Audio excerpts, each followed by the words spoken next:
name's Wayne Pachol. I'm President and CEO of Alternative Insurance Management. I'm an independent property and casualty insurance consultant. I don't get paid by the insurance companies. I do not get paid by the insurance agents at all. I get paid by my clients. The purpose that the clients pay me is to reduce their overall cost of risk. And the main tool that I use the competitive bid process to lower their cost of risk. Today, I've been asked to present to you 5 issues that I feel are important to condominium association boards. Number 1, I'd like to present issues regarding vicarious liability. Vicarious liability is a legal theory that comes about because of a principal and agent relationship. The principal is responsible for the acts of its agents. It's very similar to an independent contractor situation where you have a general contractor, subcontractor, but it's also the same legal theory holds when a condominium association hires an independent contractor. Okay. Situations occur where you have vendors coming on your premise, and they could potentially get injured for workers' compensation or create situations that result in a general liability claim. So it's important to manage that process. You can manage that process one or two ways in regards to workers' compensation. You could purchase your own workers' compensation policy to protect you, but in that case, anybody that comes on the premise that doesn't have workers' compensation insurance, you're going to have to pay an additional premium for their payroll. The second way, and the more economical way, is to manage the process with a certificate of insurance. You want to make sure that every vendor that comes onto your premise has a certificate of insurance in place prior to coming to work, and you've got to make sure that the coverage is appropriate. Not only do the employees have to be covered, but the sole proprietor, partner, member of an LLC, or the officers of the corporation need to be covered, and that should be designated on the certificate of insurance. There is a little box there that needs to be checked to make sure that the sole proprietor and the others are covered. Part of that is a general liability situation. You want to make sure that they have adequate limits of liability, and they should have minimally at least $1 million per occurrence, $2 million aggregate coverage under the general liability. In a lot of cases, if it's a hazardous activity, you want to make sure that they have $5 million of coverage. But part of this is that the condominium association should be named as additional insured underneath the independent contractor's policy. If you require that in your contract, you will get additional protection that if a loss does occur and you are sued along with the contractor's insurance policy has to defend the condominium association and pay for any damages that the condominium association may be held liable for. So again, it's important that you get listed as additional insured under the contractor's policy. You do that through a contract, and you verify it through the certificate of insurance. I'd like to move on to number 2. Number 2 is directors and officers liability policies. Directors and officers liability policy is an errors and omissions policy where it will defend and pay for damages to a third party because of a financial loss. If there's any bodily injury or property damage associated with the claim, it goes under the general liability policy. But if it's just financial loss without bodily injury or property damage, it's under the errors and omissions policy. The important point is that directors and officers, because of the higher standard of care that society holds them, they could be held personally liable for their errors and omissions. And the personal assets of the director or officer are at risk, and their spouses. So it's important that the condominium association board, again, have insurance coverage, but they also want to make sure that they have adequate limits of liability, and they want to make sure that they have the appropriate coverage underneath the policy. Directors and officers liability policies are not standard. There are a lot of different versions out there, and there are a lot of exclusions in policies that may be in one that aren't in the other.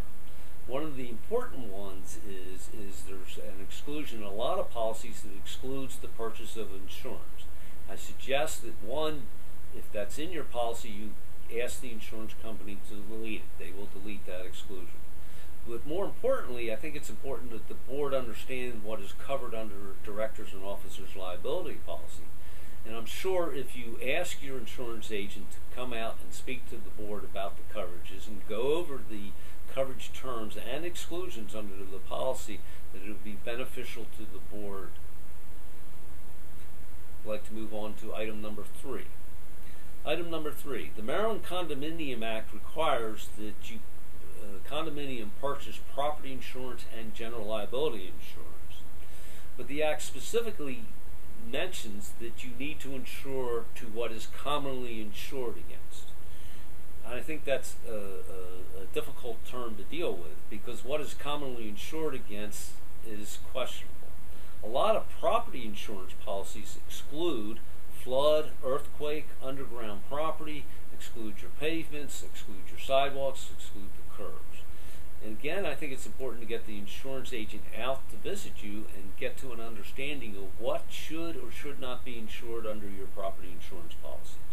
Just because you're not in a 100-year floodplain doesn't mean you don't need flood insurance. Earthquake insurance includes sinkholes and any land movement. A mudslide would be covered by earthquake insurance. So if your property is above a limestone deposit, you could be subject to a large sinkhole. You might want to consider having earthquake insurance. Moving on with this issue is liability insurance. The Act also requires that you insure against what is commonly insured against. In this regards, it's talking about the limits of liability. And again, it's an issue. What is common? What limit of liability should you be insuring against? Certainly, I would hope that most of the condominium associations out there have a $1 million occurrence, $2 million in aggregate policy with a $5 million excess umbrella sitting on top of those limits. In most cases, $1 million is not going to do it in today's world. Moving on to item number 4. The Maryland Condominium Act also requires or allows that the first $5,000 of a property insurance policy deductible that the condominium has can be allocated or charged back to a unit owner if the loss occurred or emanated from their unit. So if a fire started in a unit and it burns common property, you can charge back the unit owner for the first $5,000 deductible. This is an issue that it's more than likely that the unit owner doesn't realize that they are exposed to. And if you communicate that regularly to the unit owner, it'll give them the option to purchase the additional coverage under their own insurance policy, their HO6 condominium homeowners policy. They can purchase $5,000 of property insurance underneath that policy on the common property to protect themselves. I think it's important that they're made aware of that fact. Lastly, I would like to move on to fidelity insurance. The Condominium Act also requires that the condominiums purchase fidelity insurance in amounts up to 3 months of assessments plus the value of their investments up to $3 million. Now, if you have an exposure above $3 million, certainly you want to insure for that, and you might need higher limits. Just because the Act only requires $3 million doesn't necessarily mean that you want to limit your insurance coverage. But more importantly, the Act does require that you cover anyone who handles, controls, disperses your monies. And that would also include your managing agent. Most fidelity insurance policies do not extend themselves to a managing agent. You have to make sure that the current policy that you have in play does have an extension of coverage to include your managing agent. And the only way you can do that is by asking your insurance agent to endorse the policy accordingly. Those are my 5 issues. I hope you enjoyed them and hope you have value or find value with them.